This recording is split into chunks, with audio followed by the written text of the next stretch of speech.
Queridos hermanos, estamos aquí reunidos para unir en santo matrimonio a Mateo y Angélica. Pero antes nos va a decir unas bonitas palabras Estela.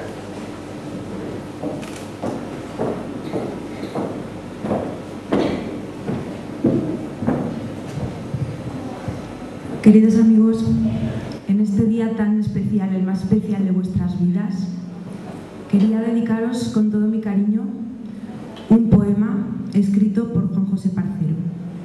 Su título es Bicicleta.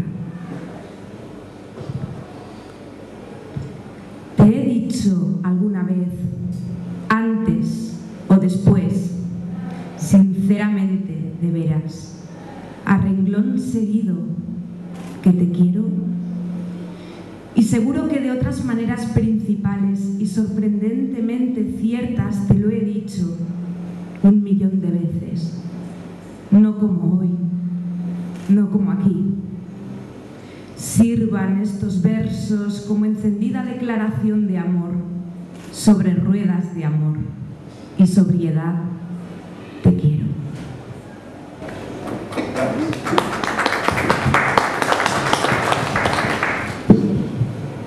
Si hay alguien que tiene que decir algo, que lo haga ahora o que calle para siempre.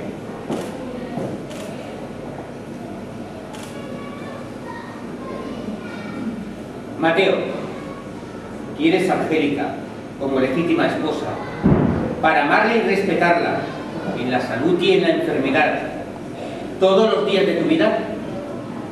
Sí quiero. Angélica, ¿quieres a Mateo como legítimo esposo para amarlo y respetarlo en la salud y en la enfermedad todos los días de tu vida? ¡No! ¿Qué dices? ¡No voy a casarme con ese hombre! Pero... ¡No! ¿Pero es lo que está haciendo a tu madre? ¡Es un cabrón que simboliza todos los cabrones que pasaron por mi vida! José Manuel, ¿pero qué dices? ¡Está loco aquí! ¿Qué le pasa a tu hija? ¿Qué le pasa a tu hija? ¡Yo! ¡Angélica Grossman! ¡Aquí! ¡Ante todos vosotros! ¡Juro! Amarlo y respetarlo durante todos los días de mi vida. Juro mi amor ante la literatura.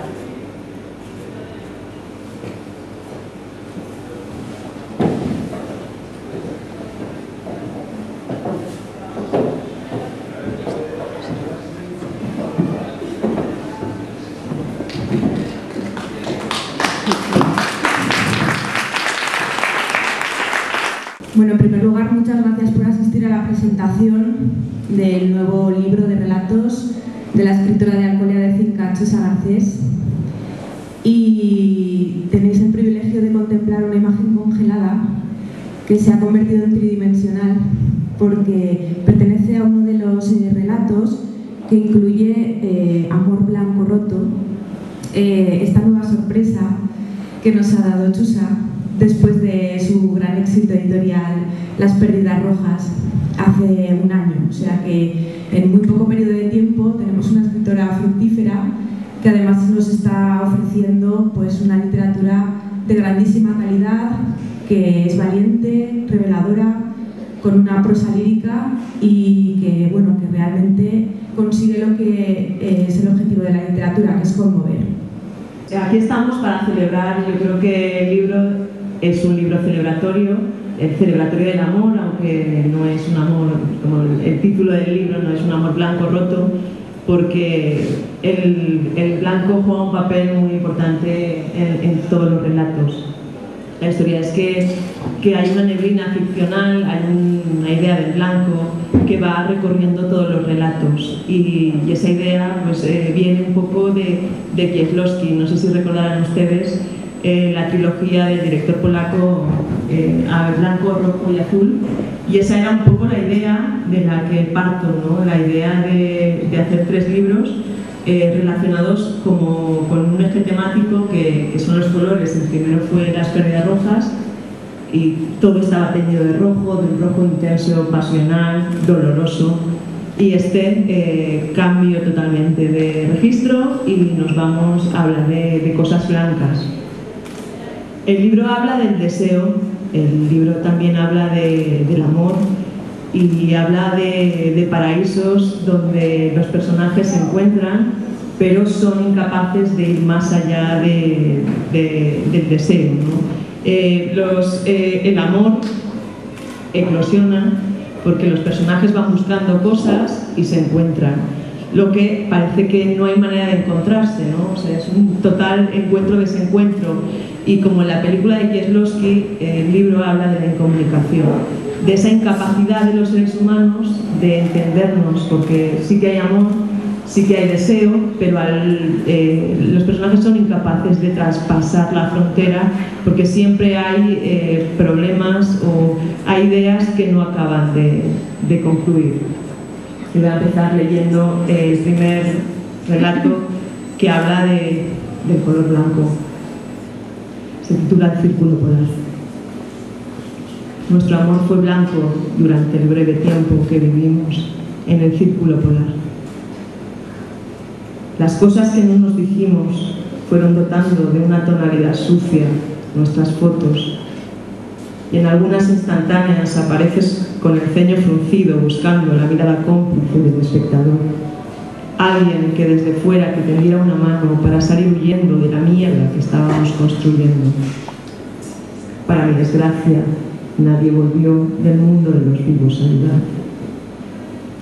Yo, que te lo había dado todo, incluso mi dignidad, en una entrega autoinmolada, encontré las viejas fotos del hermano muerto de mi abuela en un ataúd de juguete.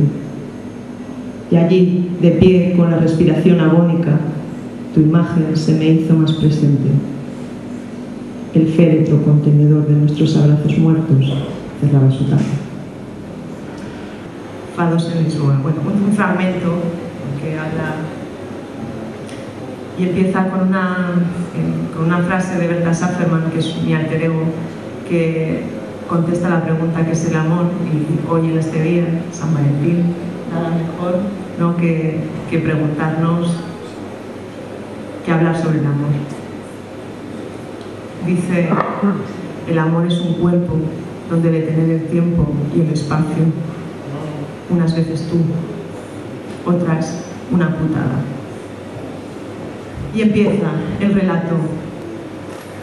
Descubrí que había compartido útero con mi hermano muerto el mismo día que Gonzalo me dejó. Gonzalo había sido la suma de amores rotos, de intentos inconscientes de luchar contra mí misma, contra el deseo todavía desconocido por mí de no tener pareja. Por eso buscaba hombres incisivos que por diversos motivos fueran incapaces de establecer nada sólido y duradero. El último estaba casado. Una se pregunta muy a menudo por el tañido de las campanas, por la poderosa energía sexual que surge irremediablemente entre dos seres, metiéndonos en el laberinto de la ceguera. Nuestro código ético dice no mientras nuestro cuerpo se arrastra hacia una cama improvisada. 2 de agosto de 2011. La ciudad blanca descansa ajena a mi pequeño cataclismo. He vuelto al barrio alto. He sacado a pasear con cadena tus recuerdos. Me he sentado en la taberna como si tú aún me acompañaras. El camarero me ha servido las mismas sardinas que compartimos la noche que tú y yo, sin quererlo, nos encontramos en Lisboa. La luz tenue de la farola iluminada el escenario pintoresco en que terminamos después del congreso. El ambiente festivo, con fado mortecino llegado desde lejos, enmarcaba la historia como un producto perecedero. Tus palabras, tú, apuesto caballero acostumbrado a seducir. Hablaste de mi risa, de mi jodida risa. El resto era una cuestión de tiempo que no teníamos. Mujer rubia, atractiva, complaciente y cultivada, se ofrece para servicios completos. Piso discreto, también como señorita de compañía. Su acercamiento al periódico fue un camino de emociones contrapuestas. La obsesión de su deseo, que quería vivir la experiencia para poder ser certera en sus apreciaciones, frente al miedo a lo desconocido, junto a la repulsión como respuesta a su imaginación, llena de hombres decrépitos y poco estéticos que querrán hacer con su cuerpo una fiesta caníbal. Berta aplicó su razón y decidió esconder el miedo tras el deseo y siguió con paso firme a la redacción del periódico. La administrativa que le tomó los datos pensó en cómo una mujer como esa podía tener la necesidad de vender su cuerpo. Lo achacó en su concepción interna a una cuestión económica. Aunque aquella joven no parecía tener ningún tipo de problema dada su vestimenta, su razonamiento le permitió encajar todas las piezas lógicas de su puzzle mental y descansar su conciencia. El tiempo corrió raudo y al día siguiente Berta recibió la llamada de un señor entrado en años, jubilado y viudo, en una combinación explosiva. El asco asciende por su tráquea cuando imagina la situación venidera. Le pide que vaya a su casa, quiere que se pasee por el lugar donde su mujer muerta y él compartieron experiencias.